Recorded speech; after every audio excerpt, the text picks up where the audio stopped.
골로새서 1장 3절에서 6절 말씀입니다.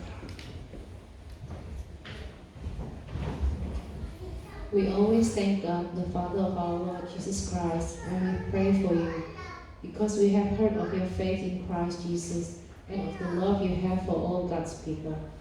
The faith and love that spring from the hope stored up for you in heaven and about which you have already heard in the true message of the gospel that has come to you in the same way. The gospel is bearing fruit and growing throughout the whole world, just as it has been doing among you since the day you heard it and truly understood God's grace. 아멘. 감사합니다. 할렐루야. 추운 날씨 잘 버티고 계시죠? 여긴 겨울이지만 한국을 비롯한 지구 반대쪽은 뜨거운 여름이죠. 72년 전 6월의 한 여름날은 한국 사람들에게 가장 뜨거웠던 날로 기억될지 모르겠습니다. 1950년 6월 25일 새벽 4시에 북한이 당시 최강이었던 소련의 탱크를 앞세워서 전면적으로 침공해 내려왔습니다. 마침 일요일이어서 거의 모든 장교들이 다들 집에서 자고 있었고 절반에 가까운 병력들은 외출 중이었다고 합니다. 모든 것을 치밀하게 준비하고 있었던 북한에 비해서 남한은 아무 준비도 없었고 병력도 비교할 수 없을 정도로 열세였다고 합니다. 단 3일 만에 수도인 서울이 함락을 당할 정도였죠. 8월이 되기 전에 국도 대부분을 점령당하고 최남단 도시 부산 위에 낙동강을 최후 저지선으로 버티고 있었습니다. 그런데 기적적으로 전 세계가 이 지도에도 보이지 않는 한국을 돕겠다고 유엔군을 조직을 해서 파병을 했죠. 16개 나라 군인들이 목숨을 걸고 한국에 왔습니다. 이 나라들은 다 불러드리고 싶습니다. 미국, 캐나다, 콜롬비아, 필리핀, 태국, 남아공화국, 에티오피아, 영국, 벨기에, 프랑스, 그리스, 룩셈베르크, 네덜란드, 터키, 뉴질랜드, 그리고 호주.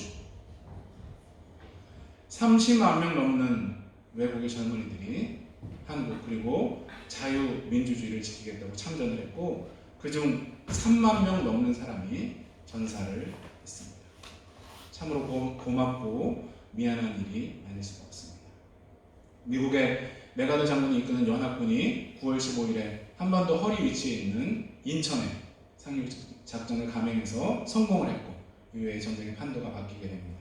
이 작전은 너무나 위험한 모험이었기 때문에 훗날 성공 확률이 0.02%였다고 분석을 한다고 합니다. 그것을 단 2주 만에 서울을 다시 되찾고 12월에는 북한 끝까지 다 점령을 해서 중국 접경인 압록강까지 갑니다. 그런데 이게 웬일입니까? 갑작스럽게 그때는 중공이라고 불렀죠. 중국의 전쟁 참여로 지금의 군사 분계선까지 밀려 내려옵니다. 28만 명의 중국 군인들을 보고 인해 전술이다라고 불렀다고 하죠. 결국 미국과 소련이 한반도를 절반씩 통치하는 것으로 합의보고 휴전을 하게 됩니다. 그 휴전선이 70년 넘게 유지되었고 그때 헤어졌던 가족들은 수십 년간 만나지 못했습니다. 2000년대가 되어서야 남북 이산가족 상봉이라는 행사가 진행되어서 4천여 가족 2만여 명이 다시 만나는 일들이 있었습니다. 어렸을 때 사진을 들고 백발이 성성한 노인이 되어 만나서 오열하는 그런 장면을 정말 눈물 없이 볼 수가 없었습니다. 그것도 북한에 금강산 관광을 갔던 사람이 총에 맞아 죽는 그런 불상사가 생겨서 모든 교류가 중단이 되었죠. 그 후 전 세계로부터 고립된 북한은 고난의 행군이라고 불린 그 심각한 식량난을 겪으면서 30만 명 넘는 사람이 굶어서 죽었다고 합니다. 그래서 수많은 사람들이 목숨을 걸고 북한을 탈출해서 한국으로 왔죠. 중국을 거쳐서 동남아를 통해서 한국에 오는 그 위험한 길을 다 거쳐서 3만 명 넘는 사람들이 지금 한국에서 살고 있습니다.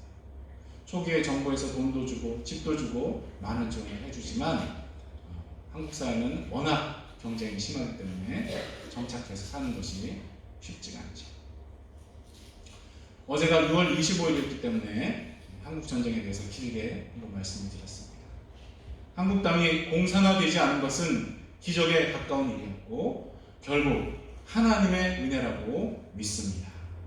지금도 북한에 숨어서 목숨 걸고 신앙생활하는 분들 위해서 기도해 주시기 바랍니다. 속히 자유민주주의로 통일되어서 자유롭게 찬송하는 날이 오도록 기도해 주시기 바랍니다. 아멘. 우리가 그동안 꽤 길게 골로새서를 나눴죠. 진도는 지난주에 다 나갔는데 그동안 듣지 못한 분도 계시고 너무 귀한 말씀들이 많아서 복습, 요즘 드라마 여러분 한 번에 몰아보기 이렇게 하시죠. 그래서 복습을 하면 좋겠다고 생각했습니다. 제목을 골로새서 몰아보기 이렇게 한번 정해봤습니다. 오늘은 성경을 펼쳐놓고 같이 읽으시면서 밑줄도 긋고 하시면서 하면 좋을 것 같습니다. 이 골로새 교회는 바울에게 복음을 듣고 예수님이 된 에바브라가 세운 교회이고 영지주의를 비롯한 여러 문제들이 있어서 그것들에 대해서 바울이 편지를 써보낸 것이 바로 골로새서죠. 1장과 2장에는 예수님이 어떤 분이신지 잘 알려주는 귀한 신학적 기록들이 있습니다. 1장 13절과 14절입니다. 그가 우리를 흑암의 권세에서 건져내사 그의 사랑의 아들의 나라로 옮기셨으니 그 아들 안에서 우리가 속량 곧 죄 사함을 얻었도다. 할렐루야. 우리는 흑암의 권세, 마귀 속박 아래에 있던 자들인데 예수님 안에서 예수님 십자가로 죄 사함을 받았고 하나님 사랑의 아들의 나라로 옮겨졌다고 합니다. 얼마나 감사한 일입니까? 아멘. 15절 이하에는 예수님의 초우월성을 말씀하고 계십니다.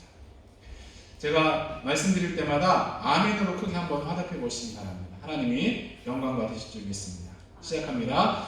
예수님은 보이지 않는 하나님의 형상이시고 만물의 창조자와 보존자가 되심을 믿습니다. 아멘. 예수님은 교회의 머리가 되시고 부활의 첫 열매가 되시는 줄로 믿습니다. 아멘. 예수님 안에 모든 충만이 있고 예수님이 십자가에 죽으심으로 원수되었던 우리가 하나님과 화목하게 되는 줄로 믿습니다. 아멘. 예수님은 만대로부터 감춰졌던 비밀이신데 이제는 성도들에게 영광의 소망으로 계시되신 줄로 믿습니다. 아멘.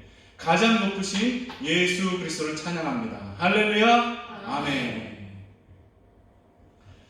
예수님이 어떤 분이신지 더 잘 알기 원하시는 분들은 골로새서를 깊이 묵상해 보시기 바랍니다. 사실 교회를 오래 다녔어도 예수님이 어떤 분이신지 깊이 알지 못하는 경우들이 많죠. 성경을 체계적으로 지속적으로 깊이 공부하지 않고 수요일에 이렇게 잠깐 설교만 듣고 가서는 예수님을 정말 깊이 제대로 알기가 쉽지 않습니다. 예수님이 어떤 분이신지 그 우월성을 우리가 잘 깨닫고 믿는다면 우리 신앙들이 견고해질 줄로 믿습니다. 요즘 얼마나 우리 신앙을 공격하는 것들이 많습니까? 이단, 사이비, 종교다원주의 이런 것들 갈수록 더 많아지고 더 교묘해질 것입니다. 우리 자녀선들도 예수님을 잘 알고 믿지 않으면 교회를 오래 다녀도 껍데기 신앙밖에 안 될 것이고 세상 풍파가 불어오면 넘어지기 쉬울 것입니다. 올해 우리 교회 목표가 다음 세대를 위하여죠. 잘 먹이고 입히고 공부하고 또 각자 꿈을 키울 수 있도록 도와주는 것도 중요하지만 그 어떤 것과도 비교할 수 없이 귀중한 우리 예수님을 잘 알려주시기 바랍니다. 예수님 안에 지옥에서 해방되는 길이 있고 우리 삶의 진정한 의미를 알 수 있는 진리가 있고 우리가 살아가야 할 영원한 생명이 있는 줄로 믿고 잘 가르치시기를 축원합니다. 이 반석 위에 그들의 삶이 세워지지 않으면 언제 무너질지 모르죠. 예수님이 우리의 반석 되시는 줄로 믿습니다. 아멘. 사모님 잠깐 나가보신 대로 밖에 누가 왔다가 가려고 하는 것 같아요. 죄송합니다. 골로새서 2장 3절은 같이 읽으면 좋겠습니다. 영어 되시는 분들은 그냥 자막으로 읽으세요. 2장 3절입니다. 그 안에는 지혜와 지식의 모든 보화가 감추어져 있느니라. 아멘. 사실 옛날엔 이 지혜와 지식의 모든 보화 하면 하면 잘 와닿지가 않았습니다. 지혜는 논어나 맹자 같은 그런 책들에도 있고, 뭐 지식이랑 정보가 보화랑 무슨 상관이 있나 했는데 요즘은 아니죠. 이미 20세기 중반부터 컴퓨터, 인터넷 등이 개발되고 보편화되면서 3차 산업혁명 혹은 디지털 혁명이라고 부르는 것들이 있죠. 그래서 지식이나 정보는 그야말로 돈, 보화와 똑같은 것이 되었습니다. 그래서 정보화 시대라고 부르지 않습니까? 뭐 그냥 간단히 생각해봐도 어떤 지역이 앞으로 개발되고 발전된 것이다, 그런 지식이나 정보가 있다면 큰 돈이 되겠죠.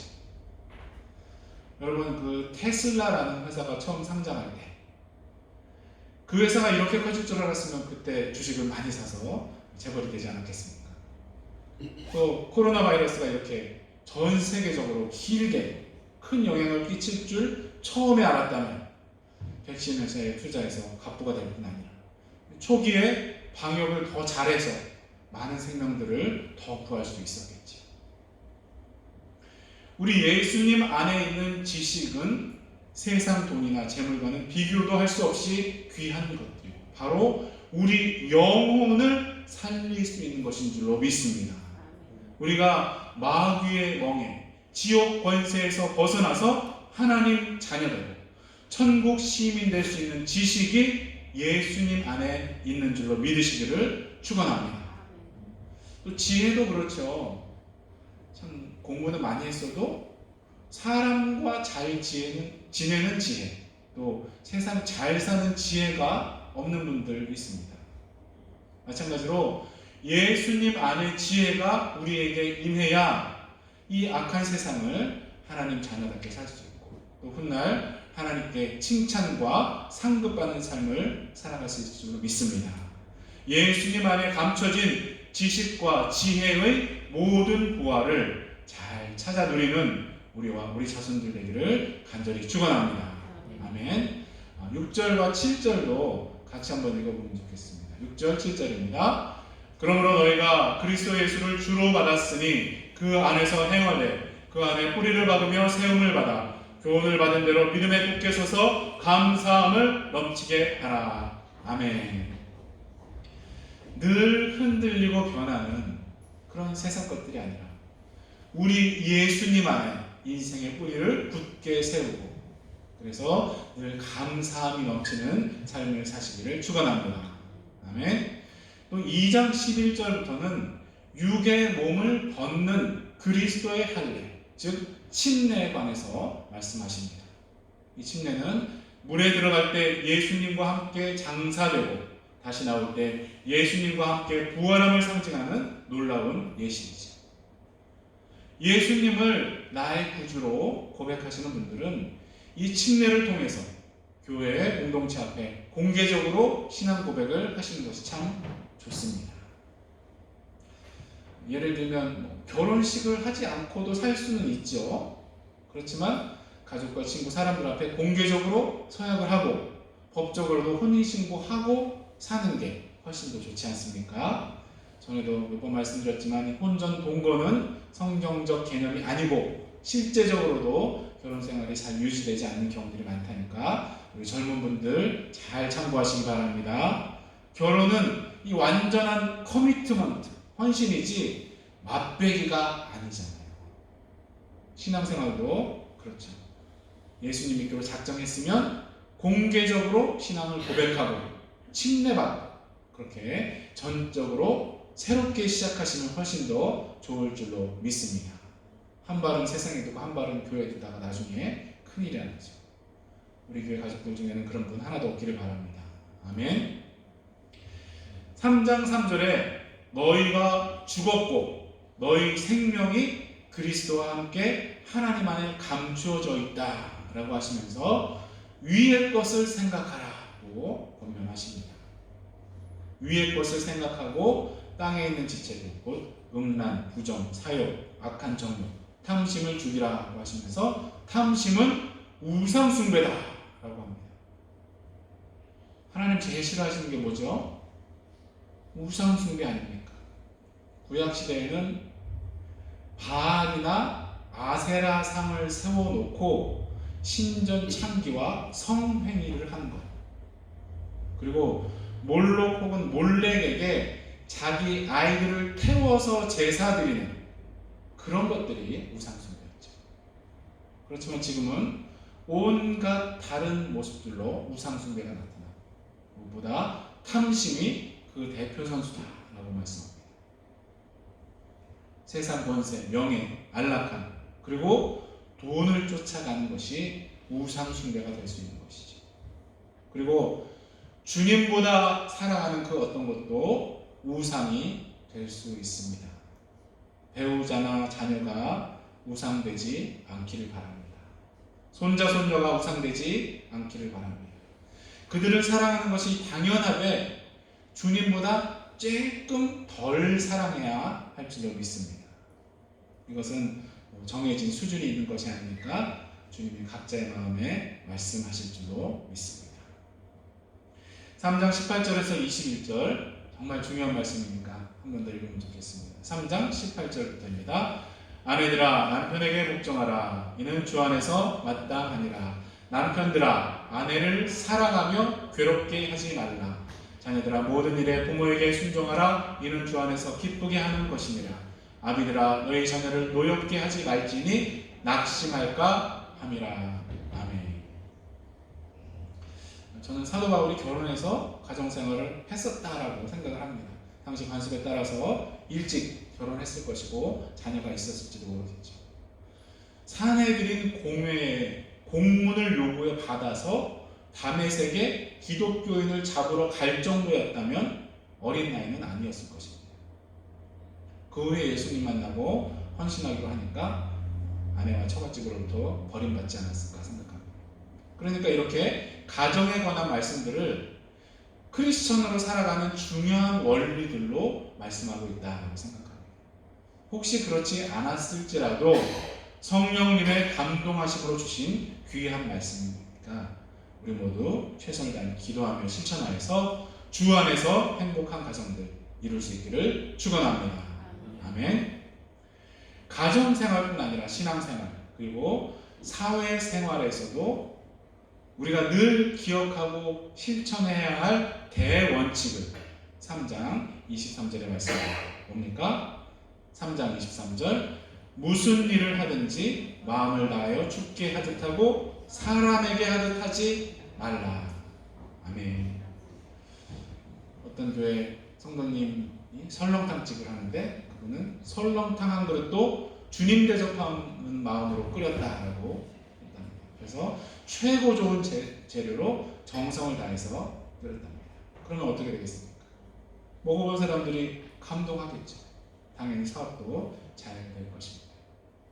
가정에서도 서로를 대할 때 주님 대하듯, 이건 좀 너무 힘든가요?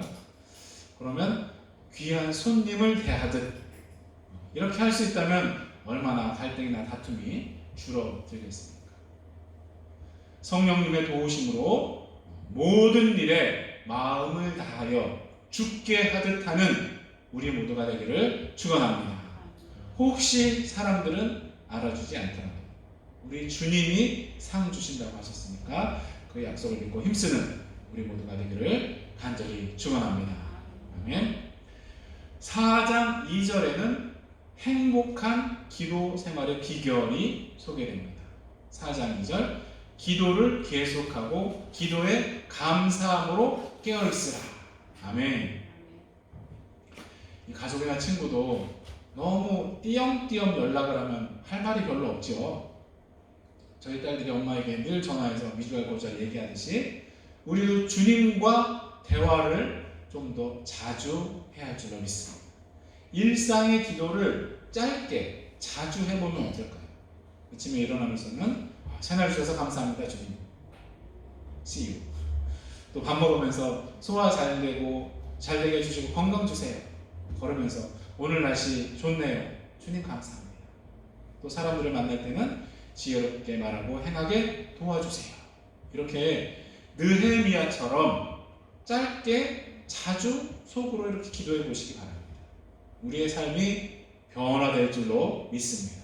그리고 중요한 것은 기도에 감사함으로 깨어있으라고 하셨죠.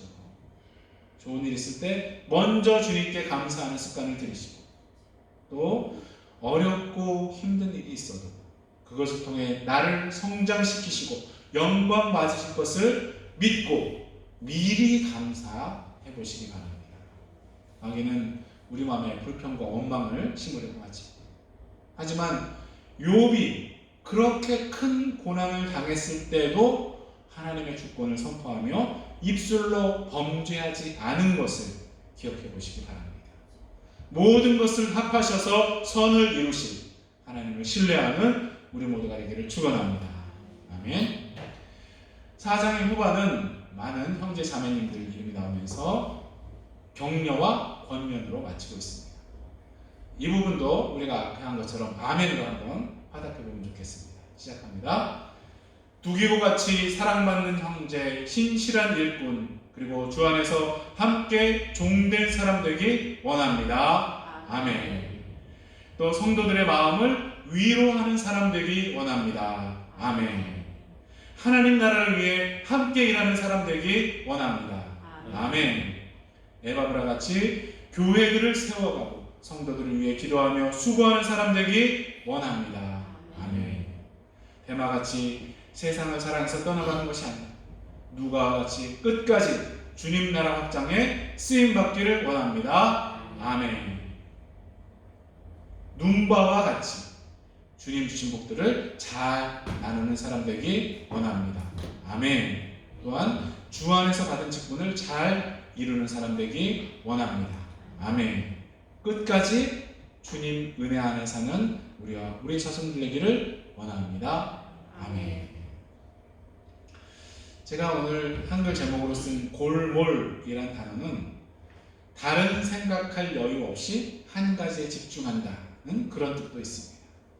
우리가 예수님께만 골몰하며 집중하며 살면 얼마나 좋을까요?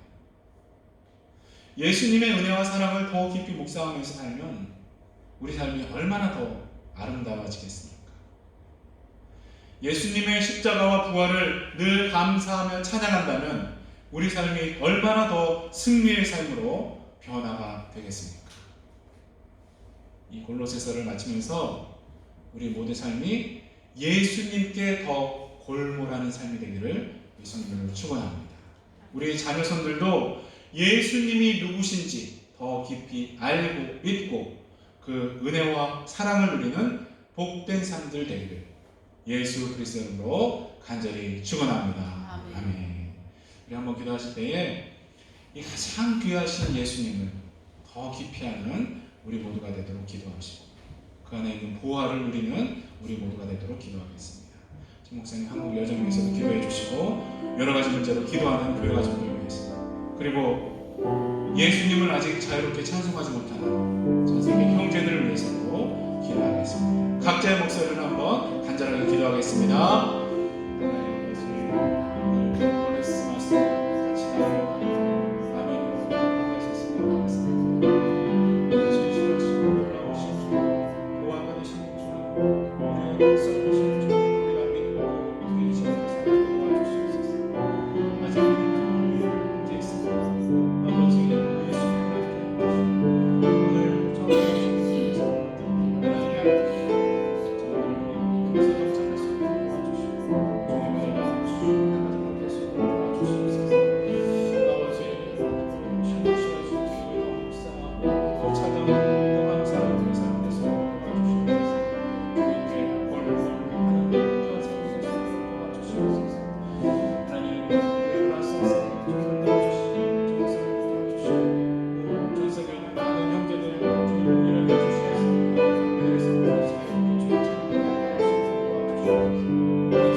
하나님 아버지, 어제는 한국 전쟁의 72주기였습니다.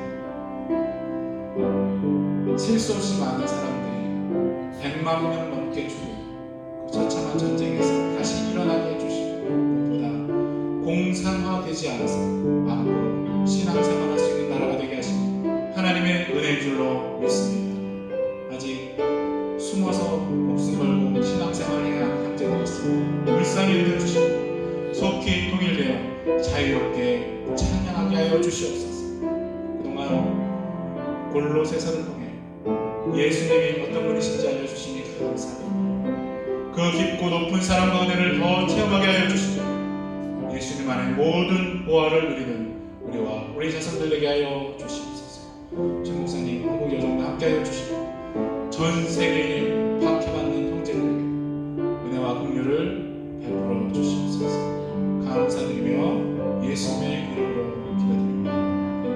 아멘. 다 같이 일어나셔서 393장 오신실 하신 주 찬송하겠습니다.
지금은 가장 높은 분이시지만 우리의 친구가 되어주신 예수 그리스도의 놀라우신 은혜, 예수님을 통해 우리에게 영생과 모든 복들을 주신 하나님 아버지의 영원하신 사랑과 우리가 예수님께 집중할 수 있도록 도와주신 성령님의 감동 감화 역사하신 주님께 골몰하며 살기 원하는 우리와 우리 자손들, 우리와 관계된 모든 분들에게 지금부터 영원토록 함께 하시기를 예수 그리스도의 이름으로 간절히 축원하옵나이다. 아멘.